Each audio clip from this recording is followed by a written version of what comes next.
Hello and welcome. This is up-and-coming adventurer Faceless Opinion, welcoming you to the first episode of Skyrim Month, the series where we go over Skyrim-related topics throughout the entire month of November. I can't think of any better way to kick off this series other than with a top 10 list. Today, we will be going over my personal top 10 favorite quests in Skyrim. These are the ones I enjoy the most and that I will always replay. Now let's get this show on the road. Number 10. A Night to Remember. If I were to describe this quest to somebody, I would tell them to think of this like The Hangover, where you end up getting into a drinking contest with a guy named Sam, and then you end up going on a drunken venture you have no memory of, and you have to deal with the aftermath, of which consisting of trying to make amends to people you have wronged during your drunken mishaps and trying to find Sam, who has gone missing. Upon following your trail of destruction, you find Sam, and it is revealed that he is actually Sanguine, the Daedric prince of hedonism and debauchery. This quest is funny. The things you do while you're drunk are crazy, from desecrating a temple, to stealing and selling a goat to a giant, to, I shit you not, getting engaged to a hag raven. This crazy, lighthearted adventure. Nothing too serious, I can appreciate for what it is. Number 9. Tending the Flames. The Bard's College as a whole is kinda dull, but this quest isn't. The premise is simple. You need to help the Bard's College by going into a dungeon and retrieving a tome called King Olaf's Verse, so that the Bards can celebrate a long-running festival called the Burning of King Olaf. Sounds simple enough. Go in, kill some Draugr, retrieve the verse, find a new word of power, same old same old. The thing that I like about this quest is that after retrieving the verse, you have to help reconstruct and piece together said verse which is damaged. After doing that, you listen to a modified version of it, celebrate the festival, and get inducted into the Bard's College. Not bad at all. Number 8. Forbidden Legend. Out of all the side quests, I would say this one gets slept on a lot. This quest activates when you are inside one of 3 ancient Nordic ruins and find fragments of an amulet. You must go to the other ruins to find the other pieces of it and kill the boss Draugr that guard them. When you get all the fragments, you need to fuse them together so that the amulet can be restored. The quest as a whole had an interesting story about it, that the owner of the amulet, a former archmage, was killed by his 3 sons, the 3 boss Draugrs you fight to get the fragments. Then when you reforge the amulet, you have to fight the 3 sons again, and upon defeating them the second time, their father shows up and banishes their spirits and reforges the amulet for you.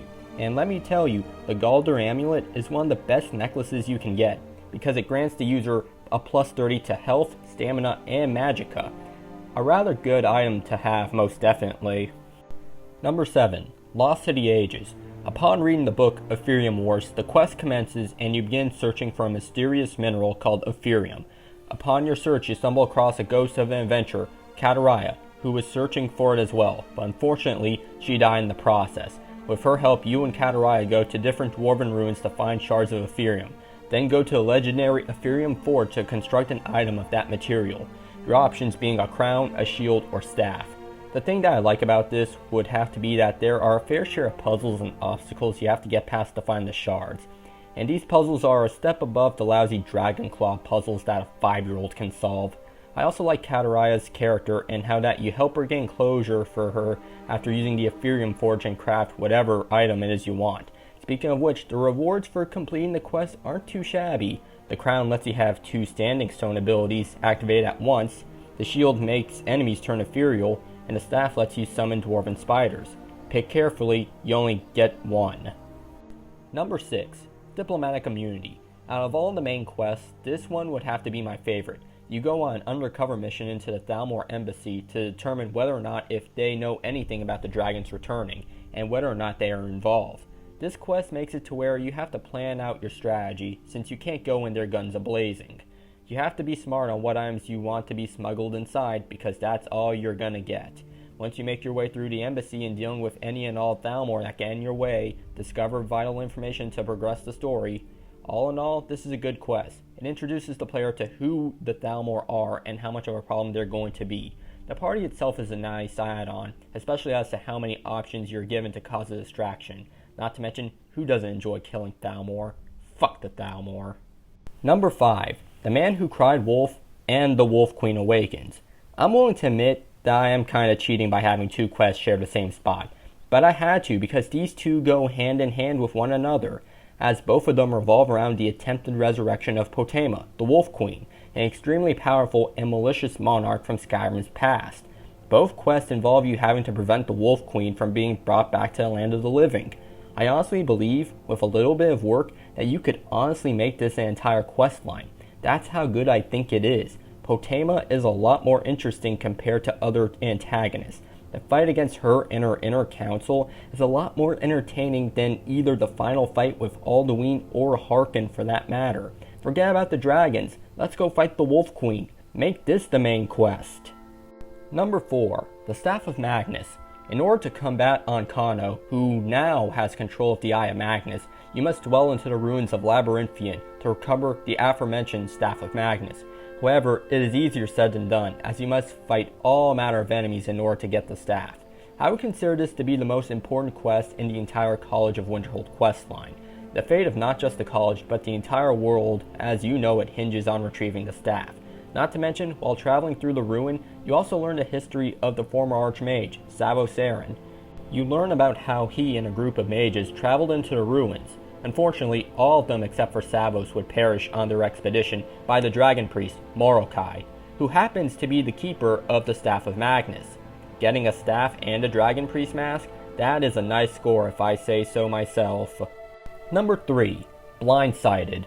The hunt for the traitors Mercer Frey. The Nightingales consisting of yourself, Brynjolf, and Carlisle chase down the former guildmaster who plans to enact the ultimate heist, to find the legendary Eyes of the Falmer. You need to make your way through a dwarven ruin battling automatons and Falmer to finally get your hands on Mercer, leading to a battle in the flooding cavern room where the eyes are stored. This quest is satisfying on so many levels.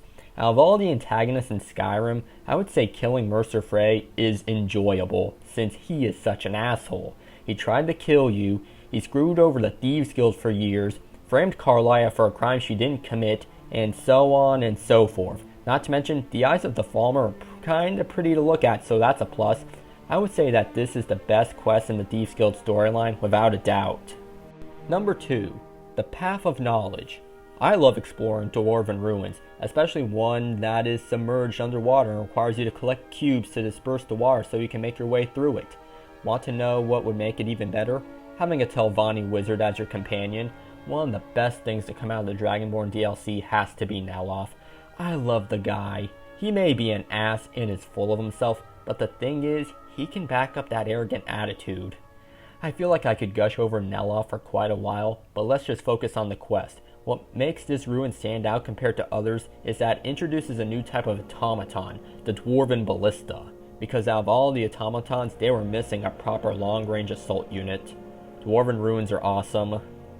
Now, before I reveal the number 1 quest, let's go over some honorable mentions. Bleak Falls Barrow. This is a simple dungeon quest that builds up the main story. It also serves as the first dungeon that the player explores, assuming that you haven't gone off to do something else.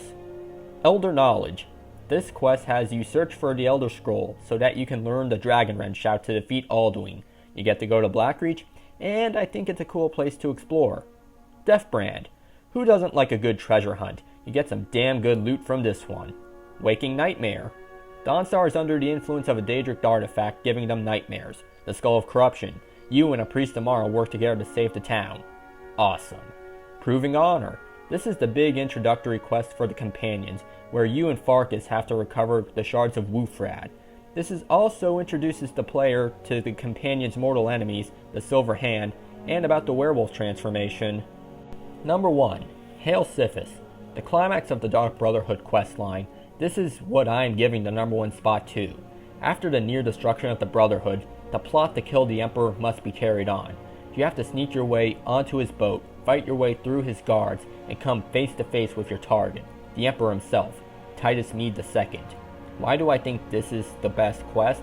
This is everything the Dark Brotherhood storyline was building up to. The reward is nothing to scoff at either, but I think the thing that I can appreciate the most is that the Emperor isn't that bad of a guy.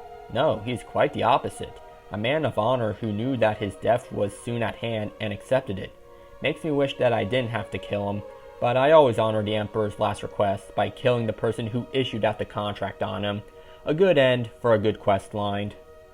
Alright, that's it. that is the top 10 best quests in Skyrim. Do you agree with my choices? Do you think that a certain quest should have been on the list? Comment down below. I hope you enjoyed. This is just a small taste of what I have in store. Be sure to leave a like and make sure you subscribe for more Skyrim Month content. Until next time, I will catch you all on the flip side.